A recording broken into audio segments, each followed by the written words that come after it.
Hi, I'm EnchaJini and welcome. This is a very special series that we're going to be doing between a collaboration between me, Mr. Riddlesworth, Mr. Snabbis and the Crazy Dukes, and probably any guest stars that we can get in. At the moment it's going to be a audio podcast, but hopefully soon we may be introducing videos or video podcast. And basically we are just a bunch of gamers, a bunch of YouTubers, we all like hang out together, we all do videos together, and what we want to do is we want to get together for a certain time every month and have a good debate about anything and everything.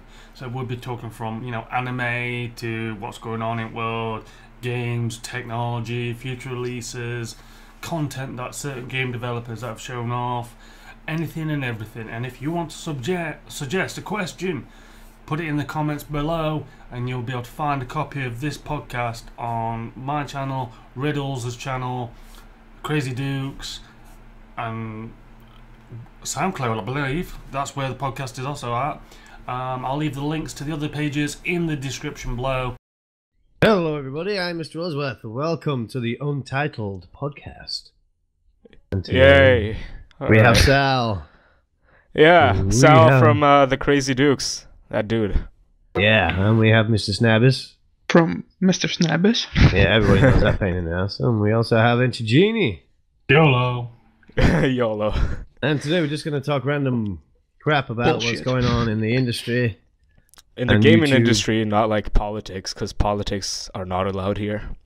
Well, they are in some situations when it comes to politics around, like gamers and things like that. Especially like the men-hating situation that's going on at the minute. Oh, well, I don't know. I haven't really heard of it, so I got no clue. Oh, you haven't heard of Gamergate yet? Oh, Gamergate, yeah. That's what it's all about. It's okay. You know, a lot of what's the word? Oh, I'd say overprivileged people taking offense to games and basically male gamers in general, as well as male developers. Yeah. We're basically all misogynistic pigs to these women, and we don't know anything apart from disrespecting women. That's about it. And we're basically everybody's tied with the same brush. If you're a male gamer, you're automatically a misogynistic pig. Even though girl gamers have been getting involved in the whole thing, with the hashtag #NotYourShield, basically standing up for gamers in general, not just male gamers. Everybody seemed to be getting tied with the same brush, making out as though even female gamers thought that we hated them. Because female gamers do get a lot of crap on games. Have you ever been in a lobby with a girl on like Call of Duty or anything? Oh my god, it's a girl, it's a girl, it's a girl, it's a girl. Yeah. That's what you usually get. It's like, what the fuck? And then it's like, oh my gosh, you got kids. Can I have your babies? And it's like, yeah, sex with me and you got a boyfriend and shit like that. It's like, what the fuck? Yeah, they get no end of crap from, well, I'd say kids more than anything. But you do get the odd, like, grown man who spouts crap, and you're like, Jesus Christ, dude, calm it down, you know? Oh yeah, guys, the reason why we called it the Untitled podcast is because we want you guys to tell us what ideas you have for the podcast title. Because we have no idea how to we haven't got a clue what to call it. Yeah, just put it in the comments on, I don't know, which channel is it going to be? It's going to be posted on the Crazy Dukes for sure. So yeah, you can leave it here. I'm post it up. Mr. Riddlesworth, EnchaJini, Mr. Snabbis, if you see it on their channels too, just post the comments there, and we'll decide what to call it. Yeah, let us know. Yeah. Next thing I want to talk about, obviously, it is microtransactions on PC gaming. I think the first culprit which got it noticed was Plants vs Zombies, Garden Warfare. Oh yeah, a lot of attention for its microtransactions. Everybody kicked off about it. Yeah. What kind of actually microtransaction does it have? Oh shit! It just got blown up. It used to have a lot for the PC when it was in beta. I mean, what exactly you can buy in? I don't know because I didn't have it on beta. I saw other people arguing about it, like Boogie. He made a vlog about it. But nobody was happy with it, really. There was one called, what was it?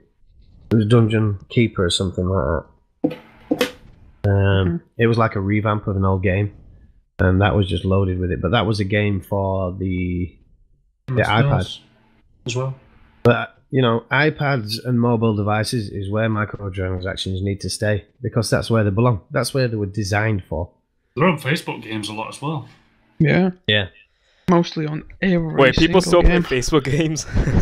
Oh, yeah. No.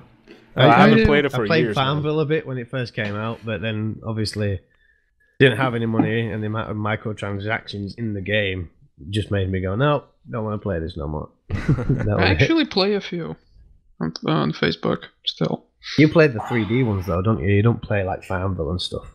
Well, Throne Rush doesn't count. Yeah, yeah, exactly. It's still 3D. No.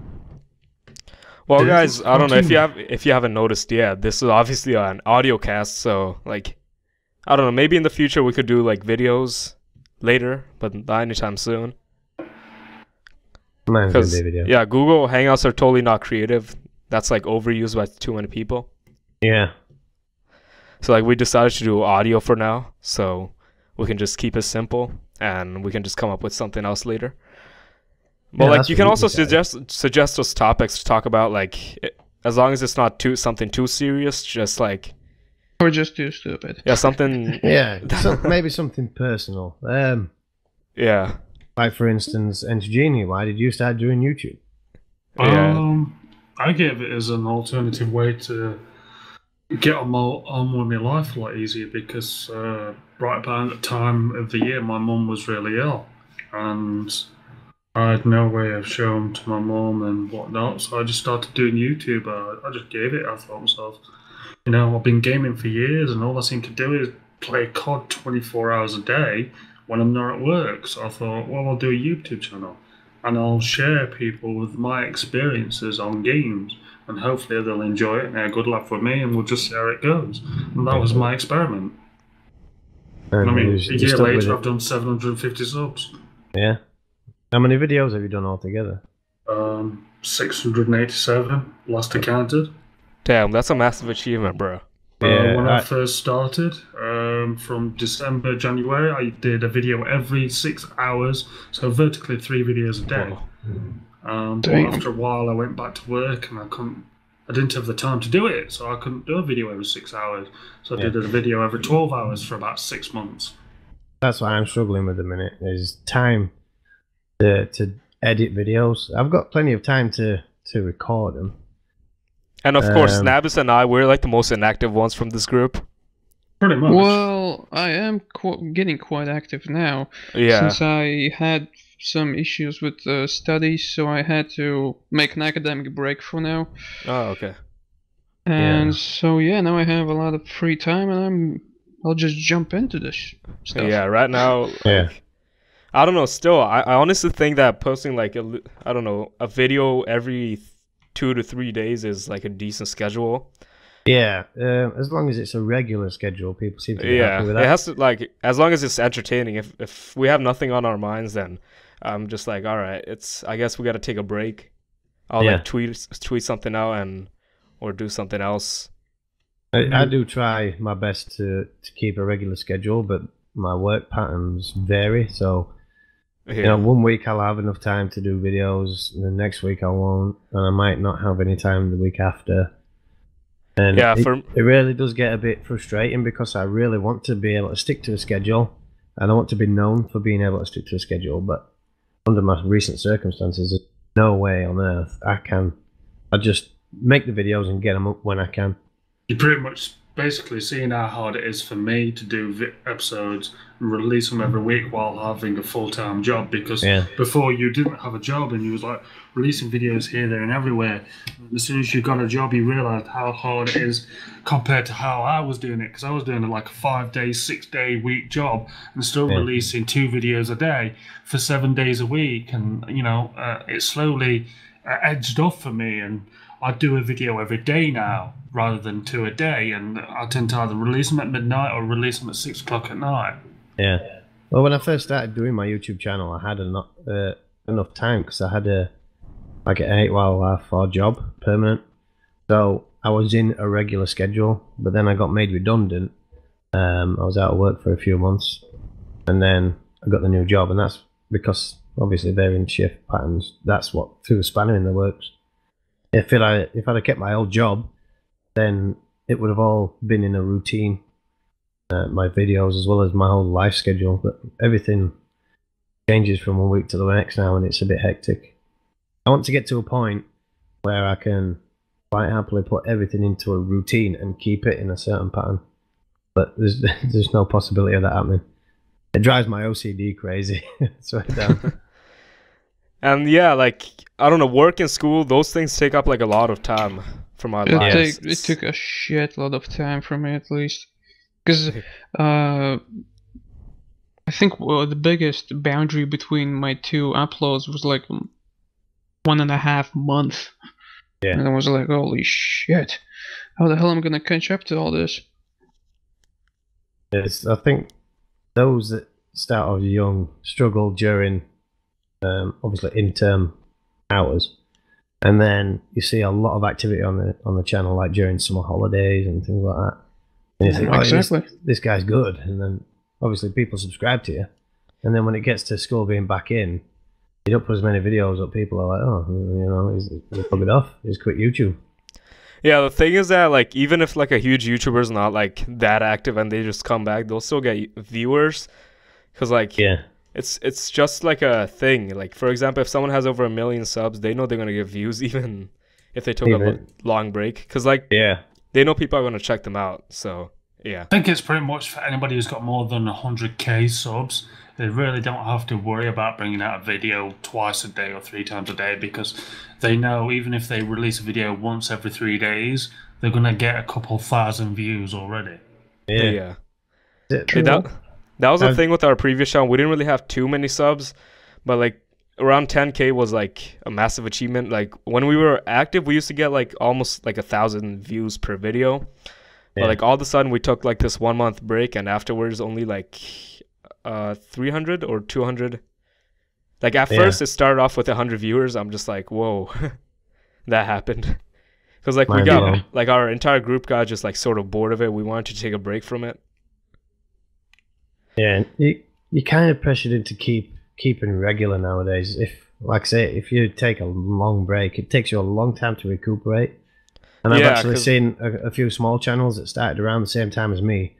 They had problems, you know, with their home life or the work life or the school life, and they couldn't upload, and they just instantly lost, you know, like 60% of the subscribers, and they couldn't get it back, and they just ended up shutting down the channel.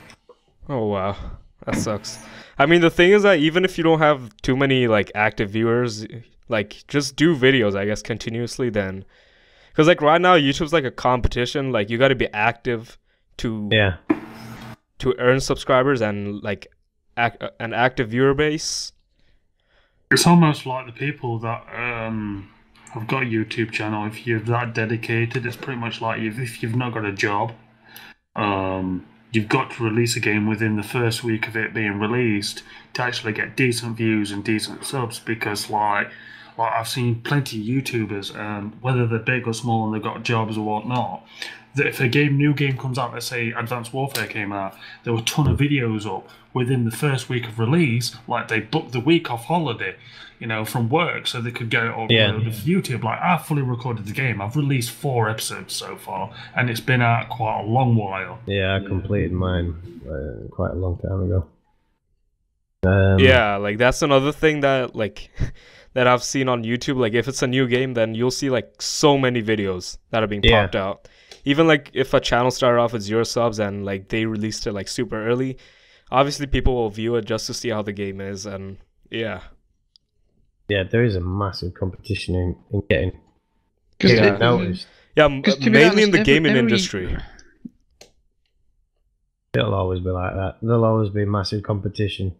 But it's like I watch Total Biscuit a lot, and he he basically said that subscribers don't come to watch you play a game; they come to just watch you. Basically, they bond with you, they connect with you on a personal level, and they get to know your interests and your likes and your dislikes, and that's what they warm to. They warm to your personality. That's why he always says, "Be yourself." When you're doing videos, don't ever try and be anybody else, because soon enough you'll forget to be that person, and the person who is yourself, when he comes through, will seem alien, and then people will stop liking you. That's why I've always tried my best to just stay as I am and not, because like not people try and will put anything on. People will know when you're trying to like copy someone. They will just be like, "No, this is not creative at all." Yeah. Like, well, I've tried copying Phil, but unfortunately, I ain't got his sense of humor. I ain't got his energy. I used to have when I was a young buck like Snabbis, but now I'm too old to be that energetic. Because Phil actually puts on his character. He's not like that in real life. He doesn't now. He does. Right Some now. of his videos he still does. It's restricting it. I used to restrict my my bad language. I used to try and keep it at a PG, well, a universal level. And You're basically trying to say less OPS? Yeah. I was coming up with like random words like, holy fudge. And, oh, for fuck's sake, that same guy with the fucking snapper rifle. Somebody's just dropped the sugar, stuff like that. And, no, we're talking about keeping it clean, and all of a sudden EnchaJini starts swearing. Yeah. I'm sorry, we're in a game, and yeah, but some guys just killed me with a snapper rifle. I was basically trying to stop myself from being me. And it showed in my videos. I look back at it now and it makes me cringe. And I still remember you recording shit from the whole beginning when we actually made it up. Oh, yeah, for fuck's sake! Sorry, there is a sniper camping back at our base, and I'm trying to get him, but he keeps sniping anybody who keeps spawning. It's pissing me off. You're not supposed to be talking about the game, bro. We're in a game. We're talking about games. It cannot be not just games. Talking about YouTube with other penis. Yeah, this is pretty much like the introduction. Pretty much, I guess. Like we introduced ourselves, like a bit about our personal lives, and more topics to come. So stay tuned. I was close. I got to FF.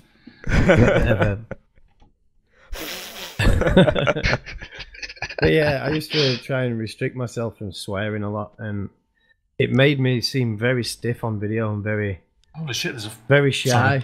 Yeah, now no one really cares because like I've seen like kindergarten kids swearing, so I'm just like, holy. God's sake. I was walking down the street one day and I heard a kid say, "Oh, let's play Minecraft," and I thought, oh, kids playing. He says, "Yeah, I'll be a creeper and then I'll fucking blow you up," and I was like, "Oh shit!" Yeah.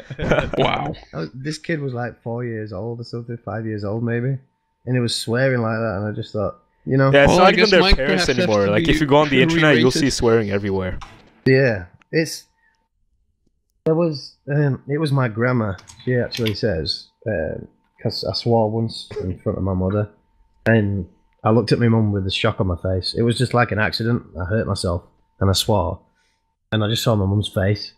And my grandma says, "Oh, it's all right, it's all right." She says, "Give it another 50 years, and technically it won't be swearing because it'll be that common. Everybody will be saying it anyway." Mm-hmm.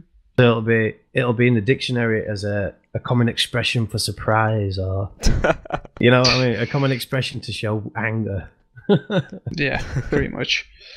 A common expression for showing anger is me screaming penis down the microphone at high decibels. Yeah. And that's the way that languages change as well, isn't it? It's people just adapting it so that certain things mean something else rather than something offensive or. Why when I drop something at work and don't really mean to, I say, "Oh, fiddlesticks," or say fiddlesticks. Say something else. That's something new. Yeah. So, any games people are excited about coming out? I don't know. Dying Light's coming out. I'm pretty excited about that. Yeah, Dying Light definitely. Dying Light looks amazing, honestly. That's like, one that I've got on pre-order. Yeah, but like, have you guys played Dead Island? Like every single one of you? Yeah, I did. I finished. Well, 2 of them actually. Oh yeah. Oh, I just played Dead Island, like the normal one. Like that game was amazing. Honestly, yeah. The trailer got me into it. The trailer was a beast. Like, yeah. Not even gonna lie. Was it the trailer that showed the girl biting her father? Yeah. Yeah, and just then amazing. flying through the window. Yeah, that It's was kind of like Left 4 Dead on steroids. Yeah, it was. It was Called kind of steroids. It did like get me a bit. Did that? Got a bit of a I got lump the in my Game of the throat. Year edition. Yeah, sometimes PlayStation like 3. it could be like the game trailer that gets you hyped up. Yeah. Or sometimes the trailer's really bad, then you see like a quick gameplay and you're just like, holy, I gotta get this game. Or sometimes it's actually the other way, and you get really disappointed at that. Yeah, when I you had play it the on the game. Xbox originally, and then it was up cheap on Steam. I think there was one game that I watched the trailer for, although I was a good fan of it in the old games, and it was like the Deus Ex Human Revelation. Deus Ex, Revolution. Yeah. Because I played the original Deus Ex games, and I played the second one. Did you like And I it? thought it was quite amazing, and I saw the next-gen graphics, and it kept everything to the core of the original game, but all with the new graphics, and I thought it was just absolutely amazing. I mean, I ain't completed it fully, but it's on the things to do list. Yeah, I think I've got actually Deus Ex as well. If you guys would like to see me I do a played let's play of Human it, Resolution. let me know. Human Revolution. Yeah, Human That's Revolution. second one. Isn't it? Yeah. The first one was just called Deus Ex with the blue Although guy apparently, looking up. where is it? Eidos Entertainment that does that. They're bringing out Deus Ex Universe game, Yeah, I which saw. is another next-gen type game similar to Deus Ex Universe, the sequel franchise, and basically it's going to be the next. It's going to be a continuously evolving game that's going to be released, and I reckon it's going to be like an MMO, most likely. Sounds like it could be fun. Yeah. See if Other I can have games, a look. really. I'm looking forward to Tom Clancy's The Division. I think mainly Yeah, I'm definitely because looking into I it. think we Yeah, all that does look saw. pretty good. We all saw the preview trailers where the guy's walking through the city and you could see frost like gathering on his shoulder, and then when he went in the sunlight it started to melt. That showed like next gen type graphics, as well as the rolling grenade when he was fighting some enemies and he hid behind the car, dropped a grenade and it rolled across the floor and went straight to the heat source. And Apparently, plus you can actually join everyone through tablet or a smartphone as a recon drone or something. yeah, Oh, really? similar to the companion app for Battlefield 4. Yeah, Battlefield Commander app. Yeah, or the Watch Dogs CTOS app. Yeah, Watch Dogs. Oh my god. That game, It was It died a good so game, quick. but I Yeah, enjoyed it, to be honest. yeah, at It's first, easy like, to I don't know, play it just for 2 got really hours. boring afterwards for me. yeah, I played it for 2 hours on live stream, and I just thought, I don't want to play this game again, to be honest, because it wasn't focused enough on the storyline for me. Well, first It of gave all, you the touching story about him losing his daughter at first, and then it just kind of dropped off. Like the storyline. I was hearing these. Yeah, the thing is that Watch Dogs, like, it was obviously one of the most overhyped games, because, like, it was, like, the People gameplay got was too shown a hyped long from the time ago, trailer. but no one knew if it was, like, going to be an actual game, because it looked too good Yeah, in the gameplay, but then we find out it's going to be an actual game. We're so excited, and then we hear that they're going to lower the quality, and they the game restricted it didn't for turn out to be PC as so good. that it was a fair gaming foreground basically for it, which is Like, it shouldn't be allowed in that kind of industry. If they're showing a product to be at a certain level, you should get that product at that level when it comes out. I mean, I enjoyed it, and I really, really liked the feel of that you could be a player and you could be hacking stuff, and you'd be hacking into people's accounts and stealing money and stuff. The only thing I didn't like is obviously while you're doing your missions and stuff, any random person who's playing a similar game could jump into your game and start hacking you.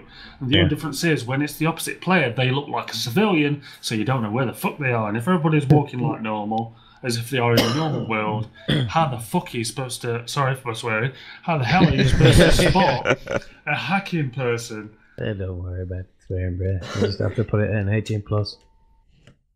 You just have to bleep it out. Anyway, beef pot noodles, bloody lovely. Really, we went from next-gen games to games that have come out, games that were going to be coming out, and now we're down to fucking pot noodle. Beep, pot noodle. Yeah, like the thing is that Watch Dogs, our channel's like the kind of channel that wouldn't usually do walkthroughs or like some sort of gameplay from the storyline.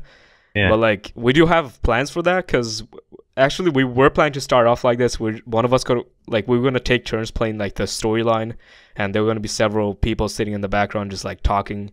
We're going to talk about the game and all. Yeah.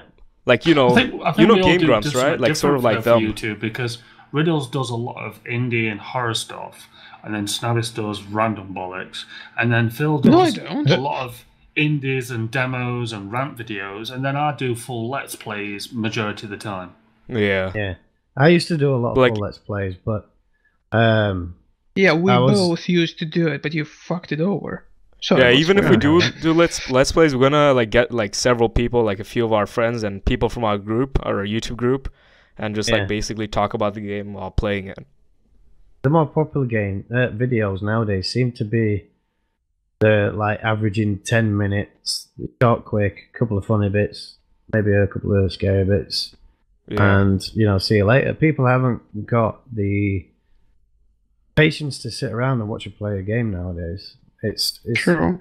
Yeah, that's why I started doing I started editing hard, because I don't know if people know this or not, because like I am the leading editor for the group, but like basically most of the time when I edit, I just choose the funniest parts of like several clips we had, and put that into one video, and that's what we pretty much do. But like if we don't feel like doing it for a while, then we'll just like take breaks, like move on to something else, and then probably come back to it later. Yeah. Out of curiosity, Riddles, after this battle's done, can we play in another skirmish? Because on this, you've killed one person, you've died 12 times. Now, I've stopped respawning on purpose because there was somebody camping spawn, and it was starting to piss me off, so I was fucking swearing loads of fucking times. And I can't have an actual conversation about decent stuff if I'm dying all the time, because it puts me off. I'm not concentrating on the game, though. That's the point. I'm concentrating on. Yeah, I'm just looking at my Audacity. The game is just for putting in the background. Yeah, I'm just looking at the Audacity, like my voice waves. Shit. I'm just like looking at the waves. I'm just like, wow, so cool. Yeah. It's, what's it called now? What's what called? The sound waves. It's a spectrometer. Yeah. They can see your voice. Somebody actually made a 3D image using spectrometer and playing certain sounds. It looked quite cool. Yeah, but like, I don't know. Maybe in the future, if we have the chance, we'll like review some games or something in the podcast. We'll like talk about certain games. Like suggestions are like a massive thing. Like it's gonna be a massive thing for this podcast, because we need feedback from the community. So like, yeah, obviously people can drop down below what they want to see us talk about. Yeah, like it has to be something friendly. Like if it's like something about, as I said, like serious politics, then yeah, we won't do that. Yeah, no, but something gaming wise though. Yeah, gaming wise usually. Like that. It's like, give us 5 questions from the audience of like what we think on a certain game coming out. Maybe each person gets like 5 questions. That's coming out. Yeah, have you actually seen like the Broken podcast? PewDiePie and Cinnamon Toast Ken. They get people to suggest stuff, and they never actually talk about it. I know, they usually ignore. And it's like, what the hell? You've asked you guys to suggest something, and but when you've got like 20,000 people all asking the question, you have to pick a question out of 20,000 people. Well, you'd pick the most popular top 5 questions, because obviously you'd have to get most of those people would ask the same question. You'd have to get somebody who specifically picks out them questions. Yeah, like I mean, when I popular guys. H1Z1 stream, they had 12,000 people viewing it, and they had a specific person to pick a question out of the audience and then say it out to all the staff. Yeah, we could get Sarah Jane to do that for us. Yeah, that's the thing with big channels. If you have like a community that's too large, then it's impossible to communicate with each and every single person. Like sometimes, like I don't really get this one thing. Like if you can't, how do I say, reply to a person, maybe you're getting like too much feedback, they just get pissed off. They're just like, whoa. I'm just like, yo, dude, it's just one person operating this.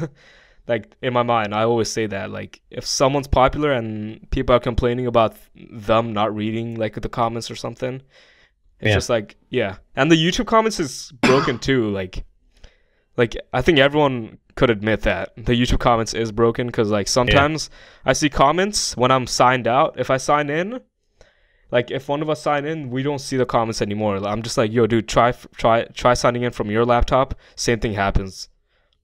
It's like sometimes when you want to vote on certain comments, it says error. It don't let you vote up or down. You know, the up signs and down signs on comments. I used to have that problem all the time. It's like you like give them a thumbs up on a comment, and then it'd just take it away and take it off. Like, what the fuck? And then sometimes you try and comment and it won't let you. No, for our previous channel, comments were like totally broken. My bad.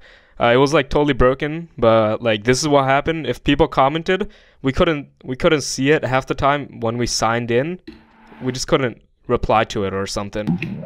So then, like, commenting wasn't like the major way of interacting. So I'm just like, guys, hit us up on Twitter. Yeah, I think Twitter's dedicated followers and subscribers use Twitter, but those that just like to watch your videos and not interact much, they'll just come and watch your videos. Yeah, some people, they don't like to comment, but they like tweet. Honestly, I've seen like a lot of subscribers from our previous channel. They didn't really like commenting on YouTube. They just went on Twitter, because I don't know, it just seems more simple if you want to interact with someone, because most of them knew that our comments were broken, and everyone knows that the YouTube comments is not perfect. So they're just like, all right, we'll go on Twitter, because we know they're gonna get the tweet for sure. So they just tweeted. They're just like, yo, what's up, man? What's up, bruh? I'm just like, yo, what's up, man? What's up, bruh? What's up, bruh? What's up, bruh? There's times when I look at my videos after a week of uploading it, and I've got like 15 views. You know, I mean, I don't have nothing special on my channel. I mean, I've got a ton of subscribers, but it's not subscribers at the end of the day. It's views that count. Your viewer base makes sense, because, like, I mean, but no one comments on my videos, so I don't know whether it's making it worthwhile, or, you know, me investing my spare time into doing my YouTube channel, or, you know, me just not doing my YouTube channel and going out with my mates. You know what I mean? I invest the majority of my time into my YouTube channel, and it's like nobody comments on my videos, so it kind of makes me wonder sometimes if it's all worth it. Is somebody actually watching my videos because they enjoy it, or whether it's just a random person that's clicked, oh, this might be interesting, oh, 2 minutes in, no, I can't be asked, click. Stop. I mean, it doesn't make sense why people don't. People who do comment. Like, I get Snabbis that does sometimes, and Riddles sometimes, and then Phil does sometimes. You know, Taylor Boots does, Angelina, mine, she does. There's a few people that do comment on my stuff, including you, Sarah. You comment on some of my stuff, and I don't expect people to comment on them, but it's just nice if people do, because it shows that they've actually paid attention to me. I think most people tend to post ideas more than actually just commenting on the channel just for the sake of it.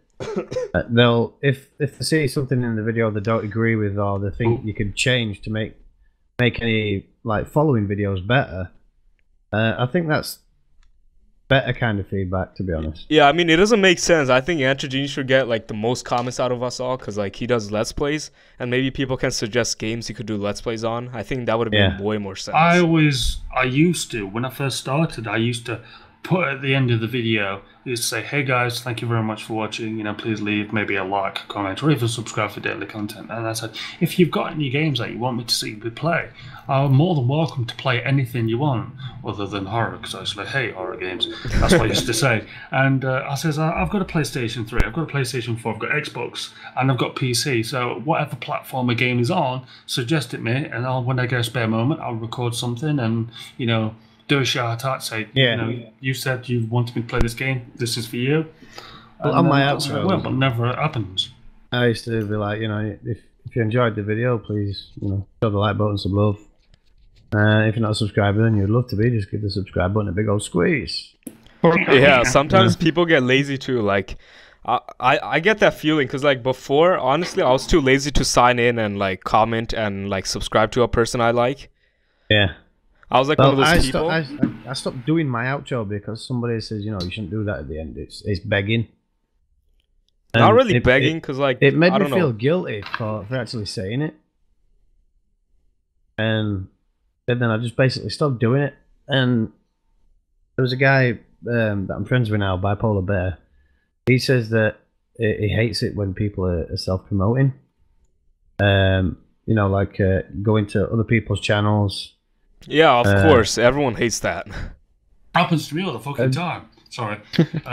There's times when I log into YouTube, I was drinking strawberry milk, and I was like, oh, there's a topic I know about. Now it's like, log into YouTube, and sometimes you go into the messages section, and there's a spam section where people like post to your videos, and they've been known as spammers in other channels, so it automatically flags up and disables the message unless you want to authorize it. Now, there's a few people who go, hey, I've seen your channel, come check out my channel, come and see some of my content, subscribe, kind of thing. I know, I'm just like, hey, yo, I'll check it out. You. Would you check out my channel? And a lot of time I ignore that and just delete it. But I always I like will reply, visit just like, the yeah, channel, I'll check it watch out. one video and I'll say, hey, dude, cool channel, keep up the good work, and that be it. And then I don't do anything. I don't subscribe to them, even if they've subscribed to me, because I don't do sub for sub. Yeah, sub for sub doesn't make Sub sense. for sub is terrible. I think it's one of the curses of YouTube that sub for sub is very popular on Twitter also, because like Twitter, you'll see people following you, they'll be like, if you follow them back, that's why I don't follow the people back that like, if I only follow people back they'll when send you a message saying check out my YouTube channel. Yeah. Those are. I don't do follows on Twitter either. If I do follow back, like it's usually a person I know or like a person I like watching, because like like if it's a person that I know that's not gonna do follow for a follow, then I'll follow them. Funnily enough, if I like the person. Funnily enough, though, Snabbis has got a freaking load of followers on Twitter, and so is Riddles, a lot more than me. And whenever they mention me in Twitter, because obviously I'm a part of EnchaJini, and we've got this little self-promotion website called Epoxy, which allows you to tie in your YouTube channel, Twitter, Instagram, and everything all into one platform, so that way you can handle your fan base a lot easier all through one website. And every now and then, because them two comment on my name, it sends me a flaming text to my mobile phone, and it goes, where the fuck is it? It's here. It'll go like, holy jeebus, Mr. Snabbis has mentioned you in a Twitter tweet. And I'm like, what the hell? Yeah. And it'll go, oh my god, Mr. Riddlesworth is, added you in the tweet. Oh my god, just because he's got 300, 400, 500, 600 followers. I've only got about 300, I think. Yeah, usually if people are just like, mind checking out mine, like I mean, it's safe to say that they didn't actually watch your video. It's true if you think of it. They're just here to get subs for themselves. True. Yeah. There's a guy that keeps trying to get me to do it. I am adamant against doing things like that because it inflates your subscriber count. And pay $10 and you'll get 90% of your followers. subs being dead subscribers. They won't even come and view your channel. They'll just subscribe just because you asked them to. I mean, it doesn't make sense. On YouTube, you want people to watch your videos and to entertain like a few people. You don't want people just to subscribe. Like half the time, if you're doing sub for sub, not half the time. This is for 90% of the time. If you subscribe back to someone, they're not even gonna like check out your channel unless you know the person. Yeah. Like, cause like if you know the person, that's technically not sub for sub, because like you just know the person and maybe you liked your videos and you comment on them. I mean, 3 weeks ago, Epoxy sent me a mail saying, "For the win!" ! Mr. Riddlesworth with 270 followers mentioned you on Twitter.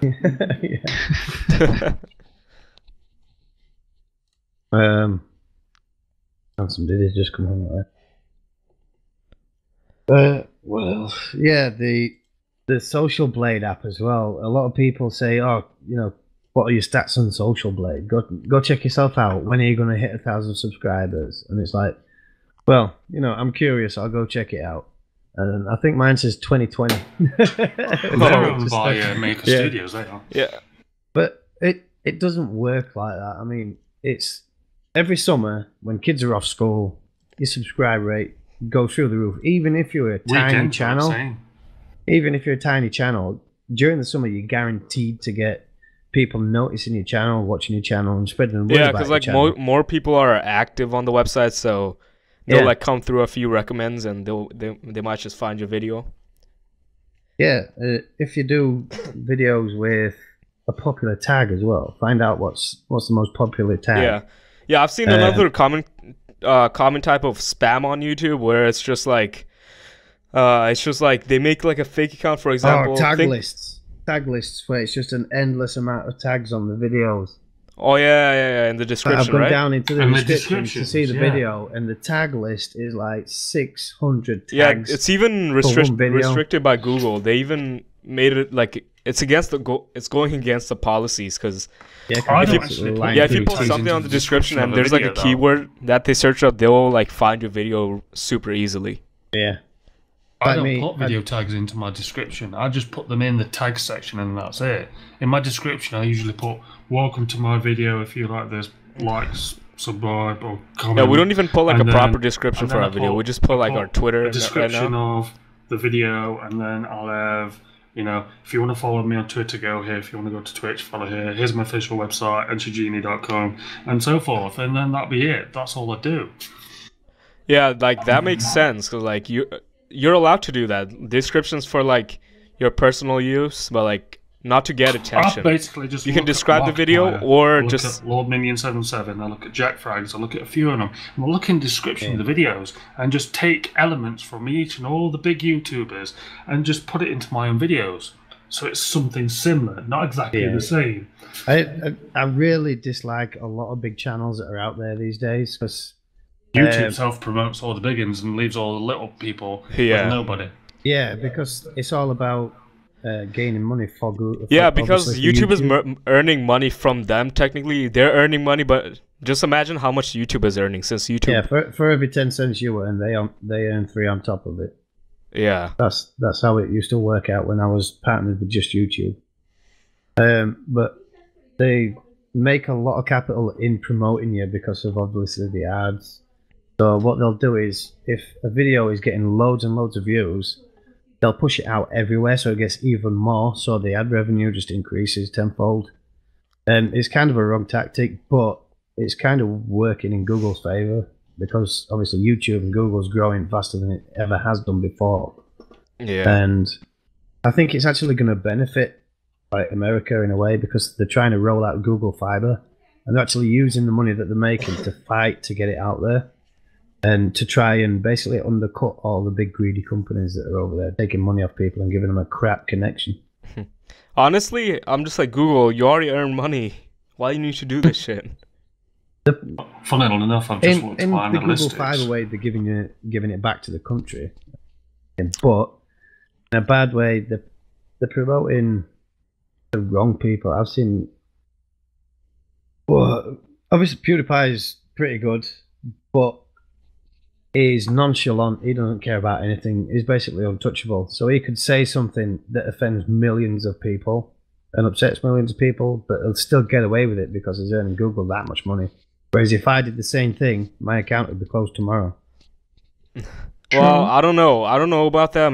Like, it's pretty obvious that there will be like a lot of people that will hate on him, but like there'll be more fans still. I hated him in the beginning. Well, actually, it was the middle of his career, because the beginning of his YouTube career, he wasn't as energetic and loudmouth and stuff like that. It was quite fun to watch. But then, when he got like 500,000 subscribers, he started getting childish, giddy, and screaming. And I thought, oh crap, I can't watch him anymore. And then it's like over the past year, quieting down a bit again. So that got him subs too, because it was something new. Like people. Well, yeah, people screamed at games, but like not like him. No, he overreacted on purpose. Well, yeah, I'm pretty sure everyone does. Yeah, it makes people laugh. Yeah, that's like me playing horror games. I'm just like, oh, this is not scary. Ah! That's why I didn't play Alien Isolation anymore. I did a couple of hours on stream, and I got to a point where my heart was constantly going. I thought I was going to die. My heart Yeah, was just like- like, oh. You know why I've not played it yet. No, I sometimes was you the get first scared, one to but have it wasn't even that scary. You just overreact. It's just a habit. It was that scary. It was actually scary though. It's Yeah, the Alien sound that Isolation does is scary. everything in the game, really, though, isn't it? The It's atmosphere sound. of that game is designed to keep you on edge, and it does it expertly. It really, really is the best game in that genre. It's a suspense game. That's what it's basically Yeah, I designed to be. honestly the think other day when Outlast you was were like one of those watching me overrated play- horror games. Outlast, I didn't like it as much. I didn't Are you- see it actually as a horror movie, horror game. It's be honest. designed to be a suspense game. You're trying to anticipate when the alien's going to get you, and you never can. Unless That's you all actually fun. died at a section and you have to go back through it, a second time, you know what's coming. Scare's not as big. Whereas the first time, you're trying to anticipate it, you're wondering what's going to happen, and you're in that heightened state of suspense all the time. If you don't die on that game, you constantly, your sphincter's whistling and you sat straight up in your chair. Yeah, You're just sometimes there are basically horror tight games all the or time. movies that are not really that scary. Maybe like the storyline's really good. Yeah. That's what makes it like actually really fun to watch, fun or entertaining. To be honest, I thought the storyline was a bit poor, it being Ripley's daughter. I thought they could have done something a little bit more adventurous than just having Wait, a daughter for, going looking for her. Outlast? What? For It's about Outlast? Isolation. Oh, Outlast. Alien Isolation? Alien still, yeah. I remember this one game, like every corner you turn, there's a jump scare. Like legit. Like at first, I kept screaming for like the first 10 minutes. I kept screaming, then like I'm just like, all right, it's coming. It's coming. Magic is coming. The magic is coming. The magic is coming. Like Well, I turn a corner, Riddles were whoa, watching so me scary. play, Lost Planet the other day, and although his internet was being a bit shit because all his family was streaming shit over internet, he was watching me play it, and I got to the point in the game where I'm in this abandoned frozen facility, and there's an infestation that's gone off, and obviously you're walking around. And you've got this rifle in your hand, and next minute, like some crawly alien thing walks up the wall, goes across the ceiling, and starts running towards you. And I was actually genuinely scared, and you could hear me scream and go, "Oh, stay away from me, boss!" Get away, Mike. But that's me. That's me. I was genuinely scared with that game. It's not a horror game, No, but there's scary moments in the game where it's all environmental, and then an alien pops out and starts shooting at you. No, What but about like when we honestly, played Avian? honestly, Came up to my house. let's face it. On YouTube, if you just like do like if you're scared and you don't scream, the reaction's not really good because people wouldn't think it's funny. No. It's I made true. my It's just like nephew if you're scream. like, oh my god, like Yeah. quietly, everyone's gonna be like, wow, what a That's loser. why Riddles wants me to play horror games, because he knows my reactions are generally genuine. Yeah. It's Yeah. like Because if I Scream get like a scared, I actually scream like a girl, and then afterwards I swear at the screen. so you fucking I'm like, penis. I'm like, you fucking penis, you fucking scared me to fucking hell. And I'll actually pause the game at that minute, and I'll pause the game and go, holy fuck's sake. Oh, I hate this game. I did that in Craven Manor. I played 10 minutes of it, and I ain't played it since. And all it is got is a bronze mannequin that chases after you. Yeah, but it's the sound that it makes. That is The freaking horrible. squeaking sound. Yeah. I know. Like somebody scraping on a blackboard. Yeah, pretty Freaking much. disgusting. Even when I watched Ench play it and I heard the noise, the hairs on the back of my neck stood up. I was like, oh. Now you know why I stopped playing after 10 minutes. I was Yeah, like, I actually had I the looked demo. at my split screen and I was like, shit, I've only played this for 10 minutes. Sorry guys, I'm going to stop playing now. Yeah. I really can't play this anymore.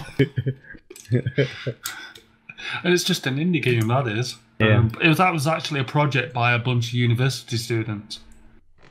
And Yeah, jump was scare games are just going to get better and better. Because obviously they'll be trying to outdo each other every time. But there's kind of an element to the perfect scary game. You need a mixture of emotion, suspense, and jump scares in there.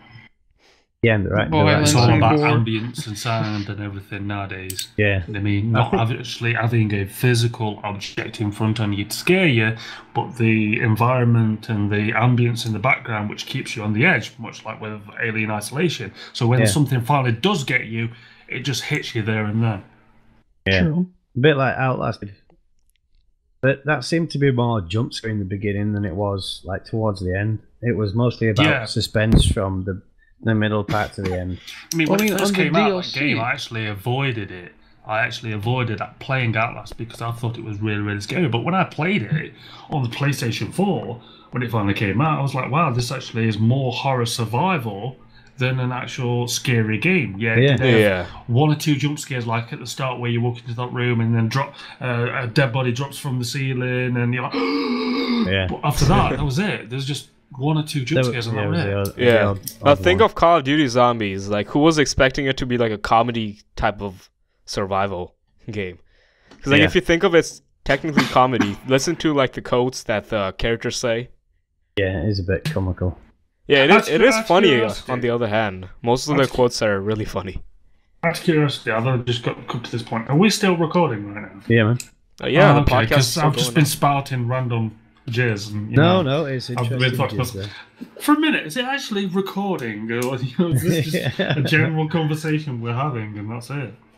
Yeah, my gameplay might be a bit chopped up in the background. Because I actually quit the game so I could have a service conversation. Yeah, for me it's just going to be like a picture. Yeah. Same for Snabbis though, because Snabbis hasn't got video. By just being in it. Yeah, he likes his cool logo. Yeah. He's scared he'll crack his lens. One thing I'm a bit gutted about as well is obviously region blocks on games, because there was a game that I wanted to play with Snabbis yesterday, which was a free-to-play game, and he couldn't get it. Even though it's blocked in his region. Yeah, even though he's not just blocked, it's not available for some reason. Also, Warface. Yeah, but if anyone is still watching, I'm just saying. Because in some cases, though, certain companies have only got a license for a certain region. Similar to like releasing movies, you can only get them in certain regions, like price-wise, and like some games are banned in certain countries like Germany or Australia, where they've got strict laws against like violence and swearing and graphic detail in video games. In Australia, to be honest. But Latvia is not one of those tight-belted countries.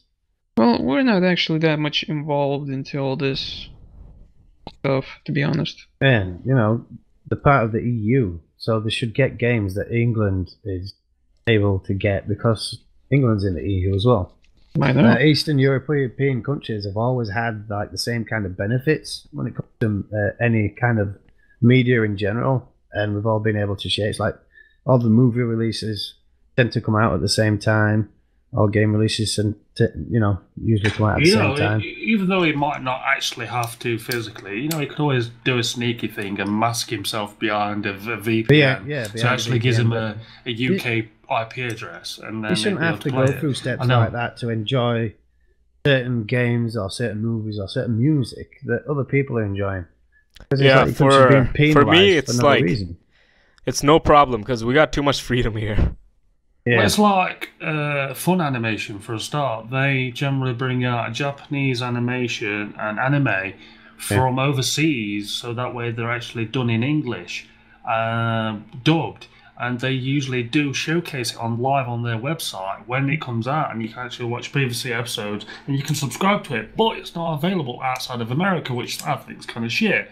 So then that's how a lot of people end up going to those third-party websites with Flash players on, which is technically illegal, but everybody does it. So you get freaking that's how people watch anime these days, because obviously it's licensed to a certain region, so they find elsewhere to look. Like there's plenty of websites, and I mean I'm not going to name them, and I can say I have been to a few to watch anime. Yeah, but like we're not promoting any piracy stuff. We're not trying to promote it. I mean, I don't download it. I just watch it. Yeah, I mean, watching it. Like we're not trying to promote any websites. We're just saying because everyone does. Most of the websites anyway have a license with Funimation, and they'll have a disclaimer at the bottom saying that it's a property of Funimation, and there'll be an advert on that video, and then they'll split the ad revenue with the company. That's how a lot of companies get away with it. Yeah, you can just come up with an agreement with the company, and But 50/50 I do generally pay for my anime. I pay on Crunchyroll. So I do pay. Yeah. I think it's like $4.99 a month, and they get some of the money, and the people who make the cartoons also get some of the money as well. And I don't mind doing it that way, but that's just for subbed anime only, which you get it in the original format. While if you want to watch dubbed anime, it's kind of you've got to wait a couple of years, or get it on DVD, or you have to watch it from a third-party site. I know it's a bit stupid. But I think that's kind of encouraging you to actually buy the DVD and get it imported, because I think there was Dragon Ball Z, the Kai series, that was unavailable for viewing in the region. When I clicked on the list of episodes, straight at the bottom, it was said this is available on Amazon. Click here to buy now. And it'd take you to the website where you can purchase it. The prices are a bit ridiculous though for a box set. Yeah, I nearly had a heart attack. It was about 70 quid. I mean, if I'm really interested in an anime though, if I've watched the entire series and I know I'd want to watch it again, then I do generally buy it on DVD. Like I've got Gundam Wing, I've got all sorts of DVDs. I've even got the complete collection of Dragon Ball Z, DB, GT, although it is not an actual official copy, but I got it off eBay. I got the entire collection. I think it's like 100 and something discs for like 40, 50 quid. So it's not cheap, you know what I mean? It was still expensive as hell to buy. It's just that it wasn't an official version. But it was every single episode made to date, because they physically didn't do one, because it was all shown on like Cartoon Network and Adult Swim and whatnot. Yeah, like the thing is that they don't show anime on TV anymore. If they do, it's like their own. They don't really show Japanese anime anymore. No, Dragon Ball Z was the biggest series I ever saw on TV. What about Pokemon? It used to be on every single channel. Dragon Ball Z, Naruto. I got bored of Naruto, honestly. Beyblade, can anybody remember that? Oh yeah, the old one. The old one, not the 1 to 7 upstairs in my bedroom, my Beyblade on DVD. I used to have the plastic battle dish and 2 metal Beyblades, and I played with them for hours. They're just fads. They're just fads. Used to take them apart, use different combination of parts. It was really awesome. Let me tell you something. Beyblades, I just had them just to fit in. I used to love it. I was never like a huge fan. Like I used to of the try toys. to do tricks with mine, like riding them along the walls and stuff, because you could obviously you'd see it on the episode and think, "Oh, I'm going to try that." And I broke my mum's TV by flinging one at it. And but you can't do kind what of got Tyson stuck in the did, though, screen. can you, Riddles? You can't step back 5-10 meters, run, jump, and toss your Beyblade into the Beyblade Stadium, and the tornado in and the great big dragon pops out. Can you? Dragon, go! Also, Digimons. Anyone remembers that? Yeah, Digimons. Digimon are the champions. I used to watch season 1 and 2 of that. It's actually quite fun. I was so young actually when I was watching it. Digital world. Them singing skills, bro. Yeah. Oh yeah. I think I watched every single anime when it was on TV. Although, if you ask somebody, they won't class it as an anime, even though it's done in anime style. Well, originally it was Japanese. Because, that's what I mean. If you say, I like Digimon, that's an anime. Like Pokemon. Like, oh no, Pokemon was originally Japanese, and it was converted over to English before it came to a cartoon. That's why it's still got the lip sync problems, even though it's a cartoon. They usually delete some of the frames out so that way it matches our speaking. Yeah, but technically it's mouth open, mouth shut. That's it. There's no like rounding the mouth off. There's no sticking the tongue out to pronounce letters and things like that. So that's why they get away with so many translated copies like French and Spanish and German and so forth. Like when you see Dora the Explorer. Yeah, all they did was close and open their mouths. Yeah. Crazy. Anyway, I think that should be the end of the podcast for today. That's quite a lot of things we've talked about.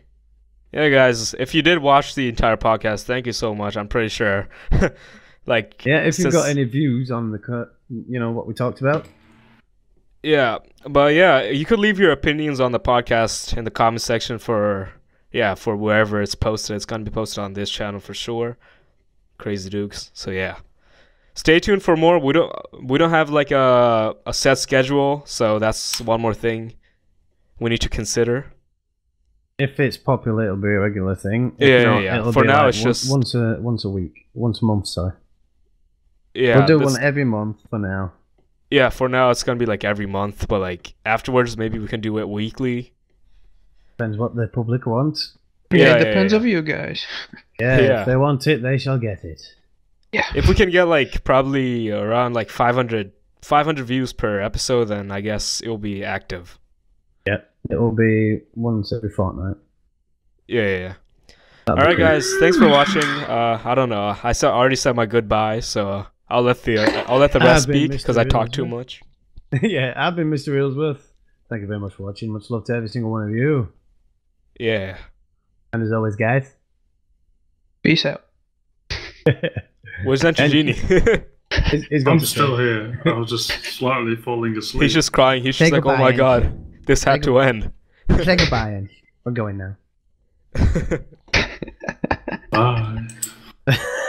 The energy in that goodbye, that was awesome. Bye. Wow. Almost fell asleep from that. All right, see you guys. Yes.